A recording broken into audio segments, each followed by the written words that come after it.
उधर भगवान कृष्ण जब माता देवकी के गर्भ में आ जाते हैं तो ब्रह्मा और भगवान शंकर, देवर्षि नारद, अन्य ऋषियों और देवताओं तथा अनुचरों के साथ वहीं कारागार में पहुंच करके और भगवान श्री कृष्ण की स्तुति करते हैं।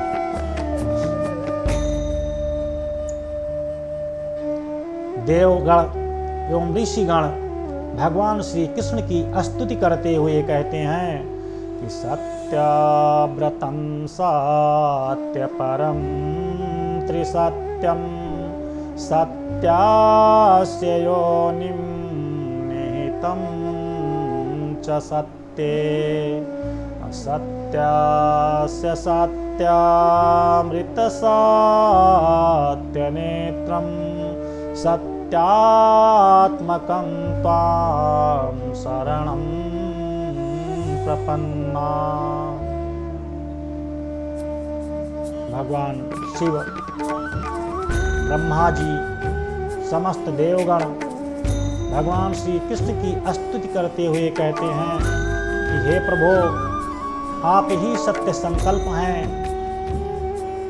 आप ही सत्य की प्राप्ति के श्रेष्ठ साधन हैं।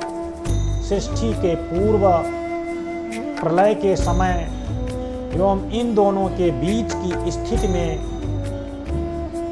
आप ही उसके आधार हैं। जो 5 महाभूत हैं, पृथ्वी, आकाश, वायु, जल, अग्नि, इनमें भी सत्य रूप में आप ही विद्यमान हैं। इन 5 सत्यों के कारण आप ही हैं और उनमें अंतर्यामी रूप से आप ही विराजमान हैं। आप ही इस दृश्यमान जगत के परमार्थ स्वरूप हैं और समदर्शन के प्रवर्तक हैं।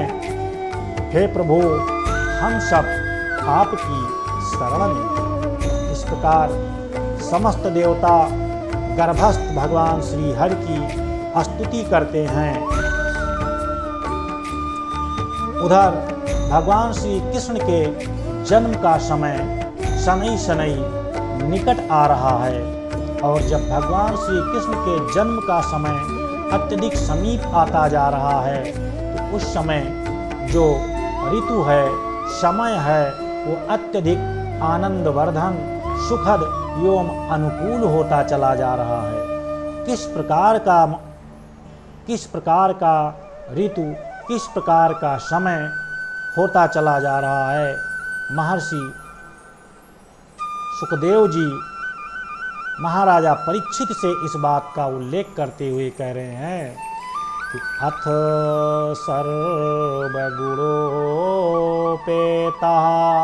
कालः परम शोभनः यह्येरवाजनजन्मरिच्छा सान्तरिक्षगृहतारकम्। सुखदेव जी कहते हैं, हे महाराजा परीक्षित, अब समस्त शुभ गुणों से युक्त बहुत सुहावना समय आ गया है। सर्व गुणोपेता अर्थात सभी गुणों से युक्त, परम शोभना अत्यधिक सुंदर काला समय उपेता आ गया है। रोहिणी नक्षत्र था और आकाश के सभी नक्षत्र, ग्रह और तारे शांत तथा सौम्य हो रहे थे। दिशा प्रसेदुर्गगनं निर्मलोऽडुगडोदयं महीमङ्गलभूयिष्ठं पुराग्रामव्रजाकरा। दिशा प्रसेदु, जो दिशाएं हैं वे स्वच्छ और प्रसन्न हो गई हैं। निर्मल आकाश में तारे जगमगा रहे हैं। पृथ्वी के बड़े बड़े नगर, छोटे छोटे गांव और अहीरों की बस्तियां मंगलमय हो रही थी। चहुदिश सर्वत्र सुखद वातावरण की अनुभूति हो रही थी। नद्या प्रसन्न सलिला हृदा जल श्रिया द्विजालिकुल सन्नादस तब कामवन राजया। और नदियों का जल निर्मल हो गया था। नद्या सलिला प्रसन्न, अतः नदियों का जो जल था वो अत्यधिक निर्मल हो गया था। जल रूहा हृदय श्रिया, और सरोवरों में रात में कमल पुष्पित हो गए थे। द्विजालिकुल सन्नादस्तब का वन राजया, और वृक्षों की पंक्तियां रंग बिरंगे पुष्पों के गुच्छों से लद गई थी।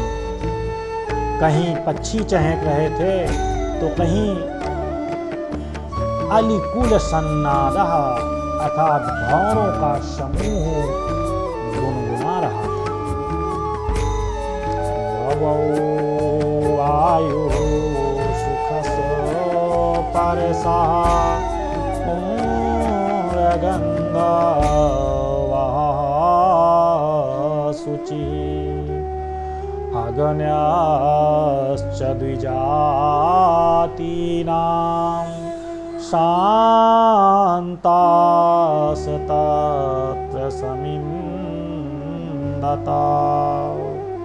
और वायु अत्यधिक सुगंध से युक्त, पवित्र और स्पर्श करने से अत्यधिक सुख प्रदान करने वाली और शीतल होकर के प्रवाहित हो रही है।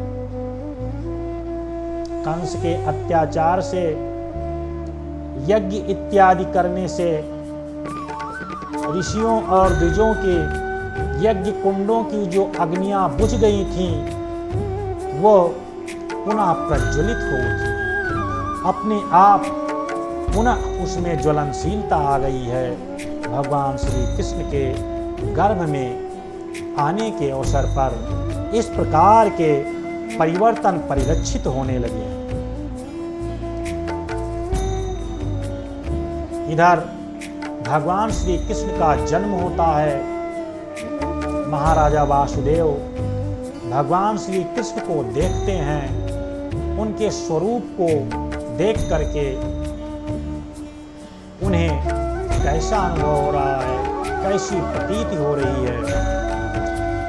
तमद्भुतं बालकं भुजेक्षणं चतुर्भुजं शङ्खगदायुधायुधं श्रीवात्सलक्ष्मङ्गलशोभिकौस्तुभं पीताम्बरं सान्द्रपयोधसौभगम्। वासुदेव जी ने देखा उनके सामने एक अद्भुत बालक है। उसके नेत्र अम्बुजेक्षणम, क्षणम अर्थात उसके नेत्र अम्बुज के समान हैं, कमल के समान हैं, कोमल और विशाल हैं। चतुर्भुजम अर्थात चार हाथों में शंख, गदा, चक्र और कमल लिए हुए हैं। श्रीवात्सलक्ष्मम, और उनके वक्ष स्थल पर श्री वत्स का चिन्ह अत्यंत सुंदर सुवर्णमयी रेखा है। और गलशोभिकौस्तुभम, और गले में कौस्तुभ मणि की माला झिलमिला रही है, तथा वर्षाकालीन मेघ के समान परम सुंदर श्यामल शरीर पर मनोहर पीतांबर फहरा रहा है। इतना ही नहीं, महार्हवै कुंडल तिसा परिशाक्त सहस्र कुंतलम उद्दाम कांचन गदकं कलादिविरोचमानं वसुदेव ऐच्छत्। वसुदेव जी ने देखा कि मेरे पुत्र के रूप में तो स्वयं भगवान ही आए हैं। तब पहले तो उन्हें असीम आश्चर्य हुआ, फिर आनंद से उनकी आंखें खिल उठी, उनका रोम रोम परमानंद में मग्न हो गया। श्री कृष्ण का जन्मोत्सव मनाने की उतावली में उन्होंने उसी समय ब्राह्मणों के लिए 10,000 गायों का संकल्प कर दिया और प्रसन्न चित्त होकर आनंद मग्न होकर के वसुदेव जी भगवान श्री कृष्ण की इस प्रकार से स्तुति करने लगे। वसुदेव जी भगवान श्री कृष्ण की स्तुति करते हुए कह रहे हैं कि विदितोऽसि भवान साक्षात् पुरुषः प्रकृतेः परः केवलानुभवानन्द स्वरूपा सर्वबोधिदृका। मैं समझ गया कि आप प्रकृति से अतीत साक्षात पुरुषोत्तम हैं। आपका स्वरूप केवल अनुभव और आनंदमय है। आप समस्त बुद्धियों के एकमात्र साक्षी हैं। इस प्रकार अनेक प्रकार से महाराजा वसुदेव भगवान श्री कृष्ण के उस चतुर्भुजी रूप की स्तुति करते हैं और स्तुति के उपरांत भगवान श्री कृष्ण अपने बाल स्वरूप में आते हैं और कंस को इसकी सूचना जाती है। इस प्रकार से भगवान श्री कृष्ण को महाराजा वासुदेव जी गोकुल लेकर के जाते हैं। वहाँ से उस यशोदा माँ से उत्पन्न हुई कन्या को लेकर के आते हैं और कंस आकर के वहाँ पर पहुँचता है।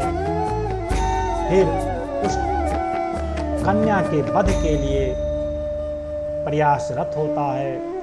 कन्या के द्वारा कंस को आकाशवाणी के द्वारा बताया जाता है कि हे कंस, तेरा काल, तेरी मृत्यु अन्यत्र स्थान पर जन्म ले चुका है।